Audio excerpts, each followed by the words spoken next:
বাংলাদেশ জাতীয়তাবাদী যুবদল যুক্তরাজ্য শাখা কর্তৃক আয়োজিত আলোচনা সভা ও সদস্য ফর্ম বিতরণ অনুষ্ঠানে সেন্ট্রাল লন্ডন যুবদলের পক্ষে যুবদলের সদস্য ফর্ম সংগ্রহ করা হয়েছে। এছাড়া জুলাই আগস্ট অভ্যুত্থান 2025 শোক ও বিজয়ের বর্ষপূর্তি উদযাপন উপলক্ষে আলোচনা সভা এবং শহীদদের মাগফিরাত কামনায় মোনাজাত করা হয়। গত সোমবার 14 জুলাই বিকাল 5টায় মায়েদা বিস্কুইটিং হল, লন্ডন E1 1EJ উক্ত অনুষ্ঠান সুন্দর ও সফলভাবে সম্পূর্ণ করায় যুক্তরাজ্য যুবদলের সংগ্রামী সভাপতি আফজাল হোসেন ও বিপ্লবী সাধারণ সম্পাদক বাবর চৌধুরী সহ যুক্তরাজ্য যুবদলের নবগঠিত কমিটির সবাইকে সেন্ট্রাল লন্ডন যুবদলের সাবেক যুগ্ম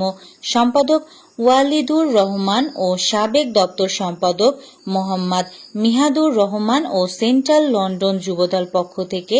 সংগ্রামী শুভেচ্ছা ও ধন্যবাদ জ্ঞাপন করেন। এ সময় উপস্থিত ছিলেন মোহাম্মদ জায়েদুর কামালি, মিনার খান, এমডি রানা মিয়া, সাইদুর রহমান রাজু, মুস্তাক আহমেদ, ফাহামিদুল হক, তাওসিফ ইমন, আমির হোসেন, রোকন উদ্দিন, ইমন ইসলাম, রাজীব কান্তিশীল, ফাহাদ আহমেদ, মঈন উদ্দিন মনি, মোহাম্মদ রেজান আহমেদ, মোহাম্মদ সেলিম আহমেদ, মোহাম্মদ কাউসার আলী, মোহাম্মদ ফয়েজ আহমেদ, মোহাম্মদ আবদুল্লাহ আল মারুফ, মোহাম্মদ রাকিবুল হোসেন রুবেল, জুবাইর আহমেদ, মহিবুর রহমান বুলবুল,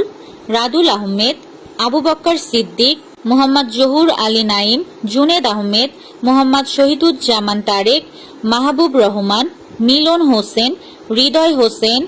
সিদ্দিকুর রহমান, মোহাম্মদ আরিফ উদ্দিন, সাজ্জাদুর রহমান, ইসলাম উদ্দিন, ইমদাদুল হক শাহান, তানভীর ইসলাম, শফিকুল হাসান সুজন, দেলোয়ার হোসেন, আকরাম হোসেন, জাকারিয়া আহমেদ আল আমিন, সুফিয়ান আহমেদ, সাব্বির হাসান, তাহমিদ বিন শাহেদ, ফয়জুর কামালি, মোহাম্মদ রোকন উদ্দিন কামালি, সালমান কামালি, রেদওয়ান প্রমুখ। লন্ডন থেকে পাঠানো বিশেষ প্রতিবেদনে ছিলাম আমি ইয়াসমিন আক্তার, সুরমা টিভি 24।